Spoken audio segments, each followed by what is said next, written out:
Shalom Dammit! This is Rabbi Sol Solomon with a Rabbinical reflection for the week of February 28th, 2016. Tyrant, psychotic, sociopath, hypospadias sufferer. Yes, all these adjectives describe the single greatest villain of the previous century, Adolf Hitler. What is hypospadias, I hear you say? Micropenis! That's right. The Austrian-born German chancellor who wanted to rule the world had a teeny tiny, itsy-bitsy, nearly microscopic schmeckel. Oh, according to the new book, Hitler's Last Day, Minute by Minute, should be called Inch by Inch, Der Führer's Frankfurter was so small. How small was it? It was so small he had to pee sitting down, because basically there was no dick. There was just a hole near the base of his wang. They call that penile hypospadias. Sounds like something you'd name a Greek lawyer, but no, it's a rare condition where the urethra, that little tube that sucks urine and spooge out of the bladder, the urethra opens on the underside of the winky. In other words, if Adolf were to pish standing up, he'd just be making lemonade in his lederhosen. And, by the way, the long-time rumor has also been proven true. Hitler did have just one testicle. Well, one visible, working testicle. The other just never came down. It was up there, floating behind his belly button, kind of like a yo-yo caught in a tree. So, what does all this mean in terms of who Hitler was and the calamities he caused? I don't know, but if I got out of the shower every day, looked down, and saw a knuckle on the end of my balls, I'd hate the universe too. It is known that Hitler had strange relationships with women and took all kinds of drugs and treatments to boost his virility. They say he'd even get injections of bull semen.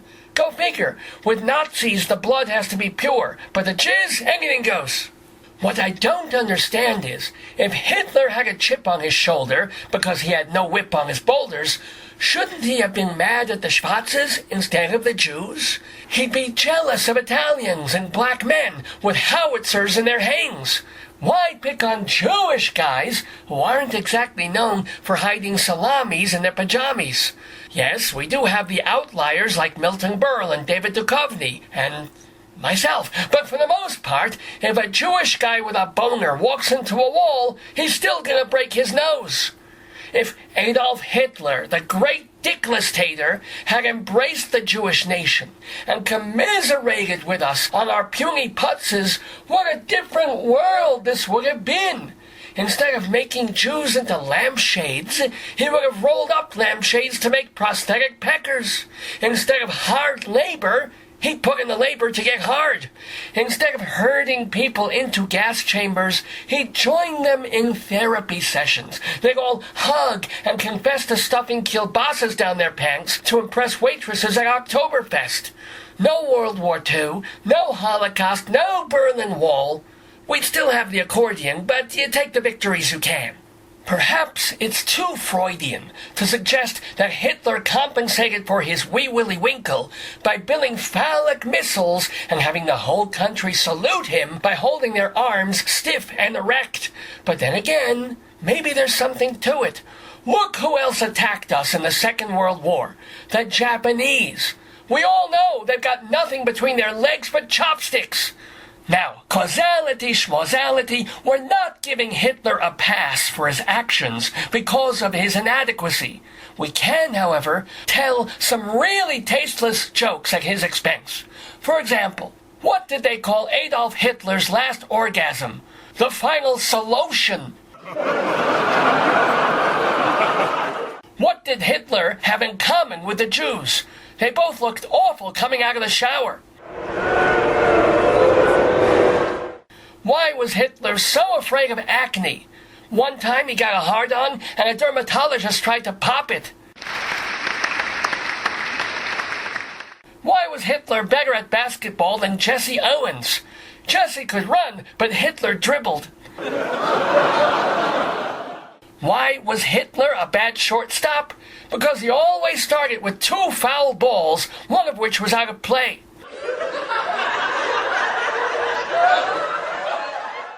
What's the difference between polo Poland and Eva Braun. Hitler could get into Poland. Why was Hitler always borrowing Eva's tweezers to masturbate? Why was Hitler banned from Eva Braun's kitchen? He got his dick caught in the spaghetti strainer. Did Hitler suffer from polio? No, he had smallpox. Was Hitler brutal to his mistresses? No, he was a softie. Why did Hitler use an IBM computer? Because he didn't have a wang. Why was Hitler so stubborn? Because he couldn't budge an inch. Why did Hitler buy a goldfish? So he could finally get a decent blowjob. Think about it. Why was Robin Williams better than Hitler? At least he was hung. Well, I did warn you they were tasteless, but what? You're gonna get offended because I made fun of Hitler? Remind me not to bust out my Son of Sam jokes. They're quite disrespectful to the poor guy. Seriously, though, the thought of Adolf Hitler, architect of the Third Reich, feeling freakish and ashamed, sexually useless, and driven to desperate and painful measures, kind of gives me a stiffy. So, if you'll excuse me, I'm gonna go surprise my dear wife, Miriam Libby, and give her my 3 magnificent inches of Hebrew national salami. I know it ain't much, but when I use it right, she kicks up a furor. This has been a Rabbinical reflection from Rabbi Sol Solomon, Temple Sons of Bitches in Great Neck, New York. Heil me!